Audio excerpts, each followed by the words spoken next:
देखिए कौन बोल रहे हैं तो मैं नहीं जानता जिन किसकी मानसिकता है। हम तो इतना जानते हैं सब इंसान है। बुलेट सबको अगड़ी पिछड़ी देख के नहीं लगता, किसी को भी लग सकता है। इसमें जातिगत राजनीति का बढ़ावा नहीं देना चाहिए। जो इसके चैंपियन रहे हैं, अगर उस तरह के लोग बोलते हैं, जहाँ तक सुरक्षा देने की बात है तो सुरक्षा का अपना एक क्राइटेरिया होता है, एक इनपुट आता है एजेंसियों के द्वारा। किन्हीं के ऊपर ऐसा लगता है कि खतरा है, किसी कारण से थ्रेट है, तो राज्य सरकार उसको अनुशंसा करती है, सुरक्षा देती है। उस अनुशंसा के आलोक में राज्य सरकार सुरक्षा देती है। तो ये मामला ही कुछ अलग है। इस पर हमको नहीं लगता है कोई राजनीति करनी चाहिए। और पहले भी हर कोई को सुरक्षा मिला है, ज़रूरत पड़ने पर मिलता है, ज़रूरत पड़ने के हिसाब से हटा दिया जाता है। मुकेश सहनी जी को मिला था, हटा दिया गया। वैसे बहुत सारे लोग हैं जिनको मिलता है, हटाया जाता है, फिर मिल जाता है। हम समझते हैं सुरक्षा के नाम पर राजनीति नहीं करनी चाहिए। ये नितांत इंटरनल मामला है और एजेंसियों की इनपुट पर मिलता है। किसी के कहने से और किसी के ना कहने से ऐसा नहीं होता है। कोई लोग ऐसा भ्रम फैलाने की कोशिश कर रहे हैं तो उनको इस बात से सबक लेना चाहिए कि सुरक्षा किसी एजेंसी के इनपुट पर मिलता है और वो प्योर उसके थ्रेट के हिसाब पर डिपेंड करता है किस तरह का थ्रेट है। उसी हिसाब से सुरक्षा का मानक जो होता है वो प्रदान किया जाता है। लेकिन वो तो तेजस्वी यादव तो कह रहे हैं कि सिर्फ अगड़ी जाति को मिला, पिछड़ी जाति को क्यों नहीं मिला? श्रवण कुमार हैं, जमा खान है, रत्नेश सदा हैं, ये लोग भी तो हैं।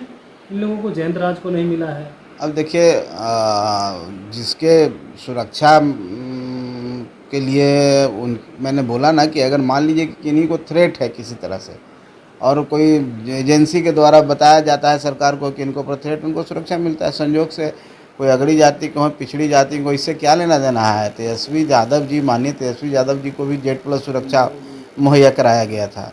डिप्टी सीएम थे तो वो भी बुलेट प्रूफ गाड़ियों में घूमते थे, तो वो क्या अगड़ी जाति के थे? ये सब अगड़ी पिछड़ी हमको नहीं लगता है सुरक्षा में दिया जाता है। उनके परिवार को ही मिला हुआ है, सबको मिला हुआ है। उनके यहाँ भी सुरक्षा का दुरुपयोग भी वो लोग करते हैं। तो सुरक्षा यहाँ पर अशोक चौधरी जी को भी मिला हुआ है, इसमें अगड़ी पिछड़ी कहाँ है? सुरक्षा मुझे भी मिला है तो इसमें अगड़ी पिछड़ी कहाँ है?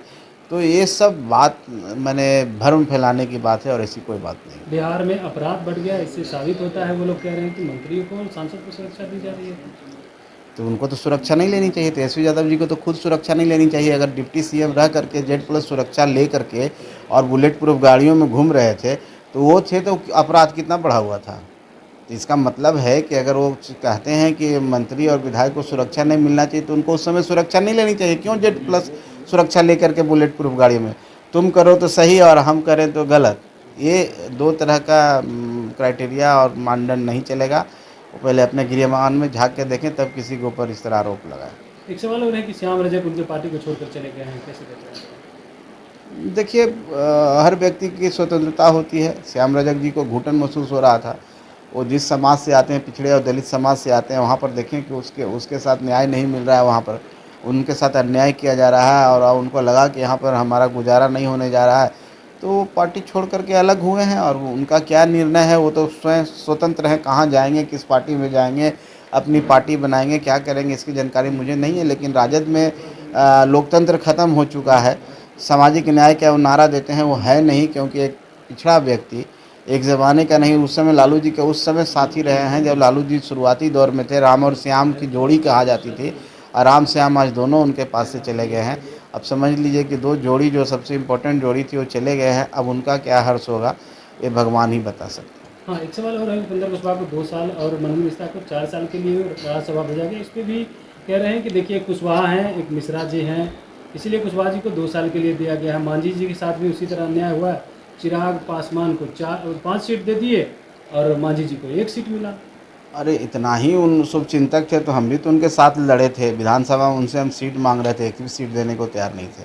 मांझी जी के प्रति और हमारे समाज के प्रति उनको इतना ही चिंता है, दलितों के प्रति। तो 20 की कहानी मैं कहता हूँ, हम लोग तो उनसे मिलने के लिए तरसते थे। वो अपने हम मिलना है तो हमारे प्रदेश अध्यक्ष से मिले, इस तरह की बातें वहाँ से आती थी। तो ये बातें नहीं करें, इससे कहीं कुछ होने वाला नहीं है। इसी तरह से बात करके भ्रम फैलाने का काम करते हैं। जनता 25 में उनको जवाब देगी और वो ऐसे ही तमाम खबरों के लिए आप सभी बने रहिए हमारे साथ और देखते रहिए बिहार उज्जवल न्यूज। अब तक हमारे YouTube चैनल को सब्सक्राइब नहीं किया है तो जल्दी से सब्सक्राइब कर लीजिए। फेसबुक पेज को भी फॉलो कीजिए। वीडियो पसंद आए तो खूब लाइक कीजिए, शेयर कीजिए, कमेंट कीजिए। वीडियो देखने के लिए आप सभी का धन्यवाद।